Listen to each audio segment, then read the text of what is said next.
Boneka. Kwema kabisa. Kwanza nyumbani kabisa.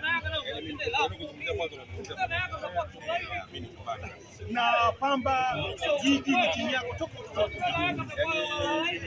automatically ukiwa ni mtu wa kwanza na maana timu zako zote ambazo zinaanza.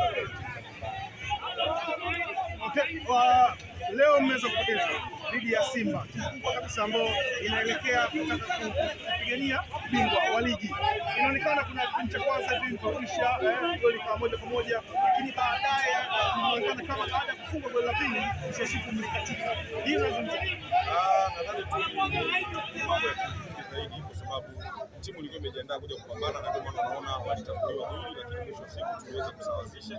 Nadhani ndio kufanya makosa kwenye mchezo wa mpira wa miguu lazima uadhibiwe. Kwa hiyo makosa ambayo yalifanyika ndio yalitugharimu na kwa siku ya leo. Lakini nikupongeze sana kwa wachezaji kwa sababu wamefanya kazi kubwa na pia wametoa ushindani ambao mpira wa miguu ni mchezo wa wazi na ni mchezo ambao unaonekana. Kwa kila mtu ameona kazi ambayo Pamba Jiji Pamba Jiji tunasikia wamekuja na ndege na saa 3 wanaondoka. Ni utaratibu wa siku zote? Sio utaratibu wa siku zote, lakini ukiangalia ratiba ambayo ilivyo Pamba anatakiwa kucheza na Mtibwa tarehe 17. Leo ni tarehe 14. Ungekuwa wewe ndio ambaye una manage ile timu, ulikuwa unaweza kufanyaje ili kuendana na mtiririko wa ratiba? Timu inatakiwa Dar es Salaam, lakini inatakiwa Mwanza na ipate muda wa kukava na muda wa kufanya mazoezi. Kwa nadhani hizi zingine ni siasa tu za football, lakini uhalisia unajionyesha kwamba ratiba ndio imesababisha Pamba waweze kusafiri na ndege. Pamba sio mara ya kwanza kusafiri na ndege, walienda kucheza playoff na Posta, walikuwa wanaenda kucheza Tanga na hatukuweza kubahatika kwa msimu ule kuweza kupanda daraja. Timu iliondoka na ndege kutoka Mwanza mpaka Tanga. Kwa hiyo hizi zingine ni propaganda tu za kwenye football ambazo hauwezi kuzuia, lakini cha msingi nadhani ni katika tu uwajibikaji wa kufuata ratiba ya ligi. Kwa ni kweli kwamba hakuna mtu aliyetia mkono kusema bwana Pamba nyewe mtaenda na kurudi na ndege. Tunamshukuru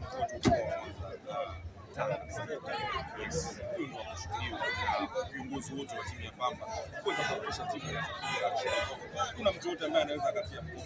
Mimi naamini hii ni timu ya jiji, hii ni timu ya wananchi wa Mwanza. Kwa mwisho wa siku jiji wanajiweza kuweza kuhudumia timu. Pongezi kwa RC wa mtani. Kwa kama shabiki mkubwa sana wa Pamba Jiji kutokea Mwanza, pia kuna mchezaji wenu ambaye ni tegemezi kwa sasa hivi kwa mchezaji bora kabisa. Tunasikia kuna sehemu amesaini, hatuna uhakika sisi kama waandishi. Tungependa kuweza kujua inawezekana hiyo ndio sababu iliyomfanya labda asiweze leo hii kucheza.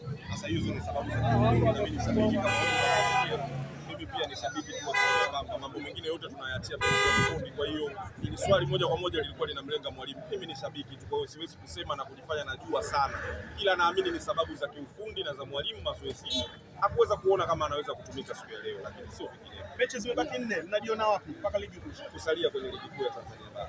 Ndio malengo ya Pamba sasa. Yes. Kusalia kwenye ligi kuu Tanzania Bara. Yes.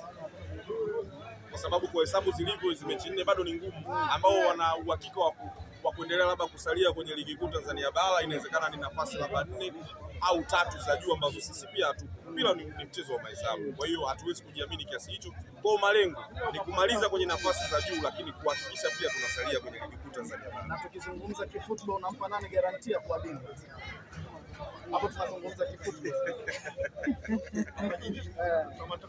Nani ambaye anaongoza kwenye ligi kwa sasa? Ndio umesema kifootball sasa. Na mimi ndo nakuuliza nani ambaye anaongoza kwenye ligi kwa sasa? Kwa gap la point ngapi? Asituangalie ligi na kwa namna sasa ambapo natazama kifootball kwenye alama 2 ambazo zimesalia na michezo 4 kwa kila timu. Nani unampa garantia kwa bingwa msimu? Let's say tuseme kwa mfano ligi inaisha sasa hivi, nani anakuwa bingwa? Ligi inaisha sasa hivi. Yanga Africans. Yanga bingwa. Yanga? Asante bwana. Asante sana.